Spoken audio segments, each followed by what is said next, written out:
Bonjour, Lopita, ça va bien? Oui, ça va bien. On continue notre route synodale, apprendre à marcher ensemble dans la communion, la participation pour une mission commune et de révéler ce visage de Dieu, son amour au cœur du monde. Aujourd'hui, nous voulons nous arrêter un peu plus sur la prise de parole et l'importance dans ce temps synodal, mais aussi de prendre la parole. On sait comment, quand quelqu'un s'exprime, puis d'une façon vraie, que c'est pas juste des paroles en l'air, comment ça nous touche aussi, et ça nous marque.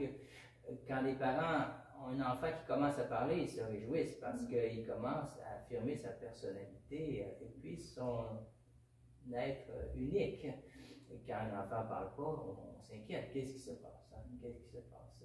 La prise de parole, qui peut parler en Église? Juste les évêques, les prêtres, qui est autorisé? Comment est-ce que dans la communauté chrétienne s'exerce cette prise de parole? J'aimerais que tu nous entretiennes un peu là-dessus pour que aussi dans les équipes synodales, on puisse partager sur les progrès que nous avons à faire dans ce sens. Mais en fait, je crois que c'est sûr que la place du pape, des évêques, des prêtres, c'est une place qui est choisie par Jésus. Donc c'est eux, nos bergers, donc c'est eux à prendre la parole en premier lieu. Je crois que c'est eux qui peuvent nous indiquer les chemins, qui peuvent nous dire. Puis en même temps, c'est aussi une grande responsabilité parce que dans tout ce qu'ils vont dire, il faut qu'ils respectent ce que Jésus a dit. Donc, il faut qu'ils honorent tous les messages de Jésus. Donc, il y a vraiment une responsabilité lorsqu'ils prennent la parole. Et après, nous, comme baptisés, je crois que, puis tout le monde, on peut aussi prendre la parole dans notre échelle, dans notre communauté locale, avec notre famille, nos milieux de travail. On peut aussi parler comme chrétien qu'on est, parce qu'on a notre identité, ça fait partie de notre personnalité.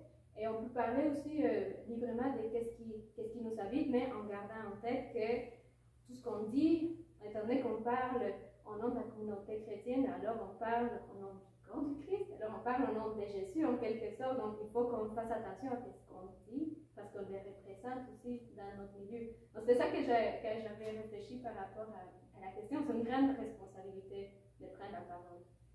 C'est vrai que prendre la parole, c'est aussi dire dans quelle direction on veut vivre. La parole doit passer dans les actes aussi.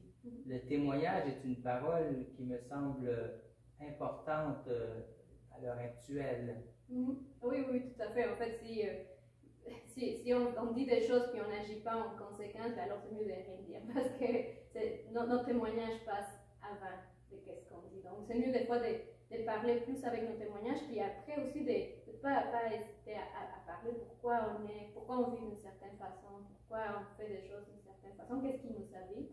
Mais je crois qu'évidemment, oui, le témoignage, ça passe avant. C'est la première parole qui ouvre la porte. Après ça, une prise de parole plus en vérité. Prendre la parole avec d'autres aussi. On sait, quand deux ou trois ou quelques-uns prennent parole et l'approfondissent, eh bien, ça a un impact plus grand.